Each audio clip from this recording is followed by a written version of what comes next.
Welcome to the Endnotes episode of Season 3 of the Other States of America History Podcast. If you're starting your listening experience of this podcast with this episode, go back and listen to anything else. And honestly, you know better than to start at the Endnotes. It has the word end in it. And just like every Endnotes episode, I'm going to warn the listener, this is for the die-hard fans only. Because as much as I'm going to talk about the podcast, I'm going to talk about me. Yes, selfishly, I'm going to make this all about me. Because otherwise, if you're a even casual listener, you know I pretty much just stick to the narrative. I'm not a huge fan of authors who write history books, for instance, that turn into travel logs, where they're writing about Charlemagne, but then every chapter is interspersed with his or her musings about their trip to France and where they stayed and what they ate. I don't care. Stick to the story. And that's what I try to do, although my personality will ooze out at the seams. But now I get to talk without filter. I'd like to say that this season of the podcast has been the longest in time. Seemingly a generation has passed since the beginning. I've grown old and gray. At the beginning of this season, I looked like Marty McFly. Now I look like Doc Brown. And oddly enough, I also grew 1.5 feet. But this season has truly been transformational. The YouTube page has really taken off. And the last couple of episodes, I've begun to turn into documentaries, essentially. I've added music and a copious amount of visuals. In the past, I've added drum tracks to the back of the audio podcast, or sound effects, or sometimes done little mini reenactments. And I've gotten mixed responses about that. Some people love them. Other people would prefer I just stick to the story without the bells and whistles. Well, the podcast has kind of grown to accommodate both parties. On the YouTube page, you'll find the same episodes you're listening to in audio format, only it will have lovely orchestrations under it, matching the mood of the story, and the best visuals I could possibly put together that I can find in the public domain. Because I don't want to step on anyone else's copyright, so it is somewhat limiting. But please subscribe on YouTube if you haven't already. And from YouTube, as a post-season show, before I begin Season 4, I'm taking a series I created on the Vice Presidents of the United States of America. And so our post-season show on the audio form of the podcast will be Our Vices, where the other states of America focus on the other president of America. It's still within theme, but the first season of that, which is 10 episodes, will run right after this Endnotes episode, and then don't worry, I'll be back with Season 4. But I have things to do. I gotta put a roof on my house, and I haven't done roofing in 20 years. So that might be the end of me, but I'm glad you stuck it out through Season 3, which has been more intricate, involving a greater amount of people, and having more theaters of action than Season 1 or 2 even combined. We started our story before the Plymouth colony even existed, and I have no episode focusing on Plymouth, because it is so universally covered in school, it doesn't really fit in the purview of this podcast. But we learned about Gosnold's colony, which existed briefly even before the Jamestown colony in Virginia. We learned about Sir Ferdinando Gorges and his vision for New England, a very different vision than what turned out to be. We learned about all the various outcasts of the Massachusetts Bay Colony. John Wheelwright in Exeter, Anne Hutchinson in Portsmouth, Roger Williams in Providence, but also the Mayhew, Macy, Starbuck, etc., the families that founded the independent colonies of Nantucket and Martha's Vineyard, and John Scott, who ran away from his indentured servitude in Massachusetts to briefly become president of Long Island. And then from there, we did focus on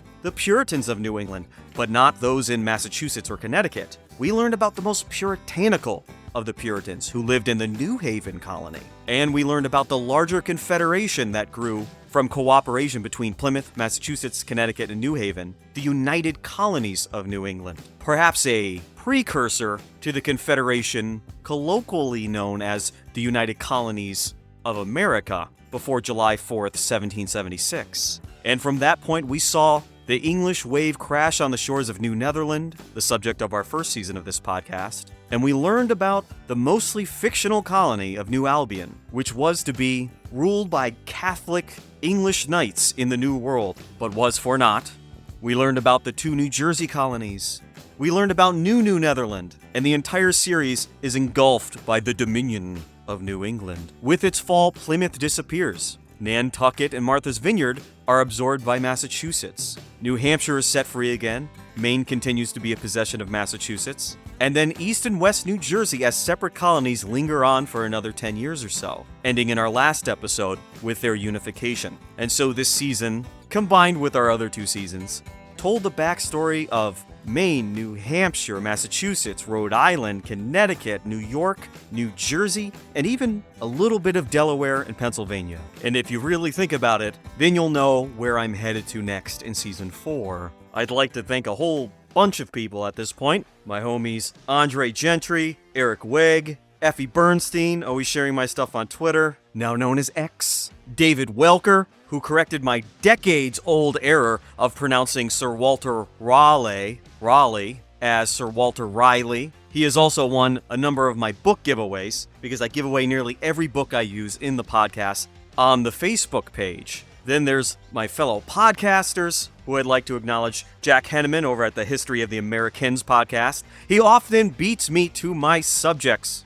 Then I have to realize internally, I have no possession over American history. We all share it. Jesse Molyneux at the French-Canadian Legacy podcast, who interviewed me so long ago now, I think it was during the Bush administration, and the interview has never aired. Whatever I said in that interview, I just apologize, but to be honest, I'd probably say it again. So that might see the light of day at some point. Then there's Will over at the New York, Quebec podcast, who always has something interesting going on X. And I'd like to thank Rad Pensionaris, at least that's his handle on YouTube, who read the same documents I had on New Netherland in the 1670s and created the Dutch Raid on America Wikipedia page. After I was done doing my research, I found that page, and it was so in harmony with what I've already read, I used it to help organize my notes. Later, he reached out to me on YouTube, and it was like we had a book club going and we didn't know about it. I also would like to thank my one sister who knows that I do this podcast. My other 2 do not. And in fact, very few people in my personal life know about this podcast at all. And all the time it takes me to do this podcast, I've convinced them that I'm spending that time being a beekeeper to the rich and famous. And so this podcast is a secret that I keep with you, the listener, who found the courage to even listen to the Endnotes episode. That's who I'm doing this for. As a teacher, you get about 100 students a year. And if you work out the math, you see those 100 students for about 140 hours every year. If your teaching career was a podcast, that works out to about 14,000 hours streamed every year. Through this project and your support, I'm quickly approaching a 30-year career in teaching, in the sense of hours of information that are going out and to a receptive audience. Whereas, let's be honest, in middle school, not all 100 of your students are there to learn about Aaron Burr. And so now we've reached the portion of the Endnotes podcast when I beg for money. Now there are ways to donate to the show through YouTube and Spotify. Last season I ran a commercial for Melman's mayonnaise glue, and I asked the more prominent of my listeners to send me bricks of gold. As it turns out, very heavy to ship and almost impossible to insure. My newest money-making scam is that you should put me in your will. Yes, don't insult your children, your adult children, by giving them money after you die. You raised them well enough. They don't need your support. And why belittle them in that fashion? Instead, leave your money to a literal adult child, me. I'm not going to use it to buy a yacht. I'm going to use it to put the aforementioned roof over my head and put fried chicken in my mouth. Anyway, I always hate the soliciting donations bit. So the last thing as we wrap this up, the end notes for this season, unlike the last 2 seasons, will be written. They're in the descriptor for this episode in the audio podcast or the video podcast on YouTube. No, I did not put them in Chicago format, APA. And yes, it is a living document that I will add to as I come by those I haven't yet referenced, which I don't think there are any at this point. The endnotes being over 110 citations long, some of the standout rock stars of the bunch, of course David Hackett Fisher. All things involving the Jerseys, John Pomfret, read every single thing that guy ever wrote. Hannah Farber had a great paper on Ligonia that you could find on JSTOR. Chimay and Haslock wrote an excellent book, it's the standard on the subject, concerning the Dutch raid on America. Harry Ward wrote the book on the United Colonies of New England, and Viola Florence Barnes wrote the book on the Dominion of New England. If you want a more in-depth review on these sources, you can always follow my personal page on Goodreads, which is a great app that has book giveaways. My handle is Eyani, E-Y-A-N-I. You can friend me there. Sometimes I get a little salty. And that is it. I hope you stick around for the postseason show Our Vices, which is scripted. unlike anything in the regular podcast, so the episodes are tighter, more directed, with a little more polish along the way. And with that, I thank you. This has been the third season of the Other States of America History Podcast. I'm Eric Yanis. See you next time.